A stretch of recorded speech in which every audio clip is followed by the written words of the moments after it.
ចឹងលោកនៅកន្លែងនេះឲ្យស្រួលទេអាចកិច្ចបានមួយថ្ងៃគិតមួយថ្ងៃសិនទេ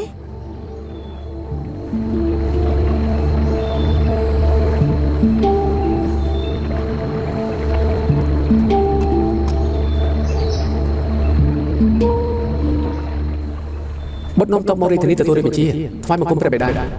មានព្រះអង្គម្ចាស់លីទឹកដីសុខសាន្តមានអីចម្លែកទេពាក្យចាំរំនេះបានផ្សព្វផ្សាយពេញទីទូទៅហើយមើលទៅយើងជាព្រះអង្គនេះក៏ត្រូវចេះទទួលយកដែរហើយបុត្រទទួលរាជបញ្ជាដឹកនាំទ័ពគ្មានកំណត់អ្វីផ្សេងទេសូមព្រះបិតាទ្រង់ព្រះតម្រិះហើយពិតជាថ្លឹមធំណាស់ដឹកនាំកងទ័ពនៅព្រំដែនដូចចិត្តឯងសបកក្រៅឲ្យរិះស្ងប់ចិត្តតាមពិតបណ្ដោយឲ្យរិះប្រហិតដាក់រាជការចុះផ្សាយគ្រប់ទីកន្លែងទាំងជ្រួតច្បល់រឿងបែបនេះហើយនៅគ្មានអ្វីកលទៀតម្ចាស់បងទី4ពេលនេះធានទូផ្សព្វផ្សាយពេញទឹកដីពាក្យថាបើប្រងម្ចាស់លីសើរីទឹកដីសុខសាន្តនឹងលេងមានសង្គ្រាមទៀតបែបនេះតើឲ្យបិតាធ្វើយ៉ាងម៉េចទៅដល់ទៅលើថាក្នុងទ័ពអាវដៃធ្លាប់មានអ្នកនិយាយថាស្ដាប់បញ្ជាតែប្រងម្ចាស់លីងតែម្នាក់ជាប្អូនទី4មានសិទ្ធិទុកក្នុងដៃប្រកាសជាអាចគ្រប់គ្រងឲ្យរាជស្ងប់ចិត្តហើយ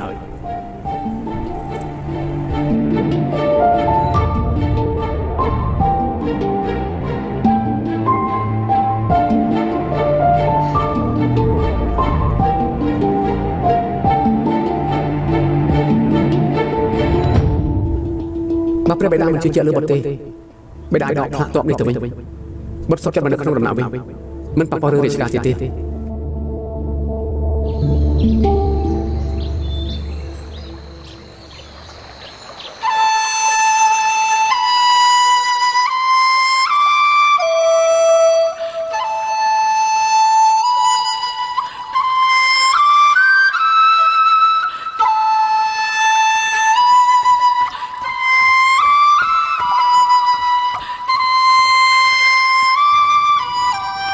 ថ្វាយបង្គំព្រះអង្គម្ចាស់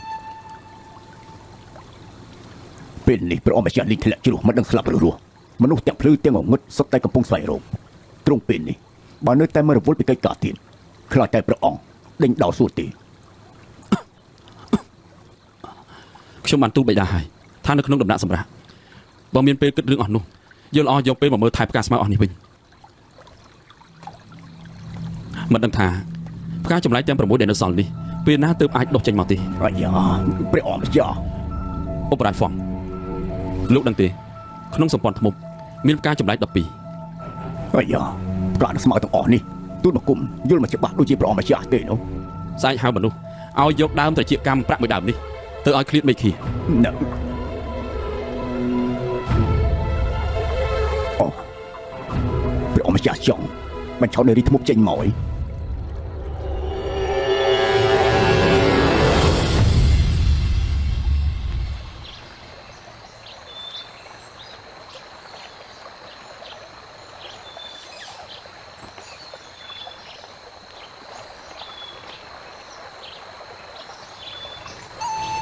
សម្រាប់នៅក្រោមដើមផ្កាស័ក្តិសិទ្ធិយ៉ាងយូរនេះនៅតែសម្រាប់មិនដឹងខ្លួន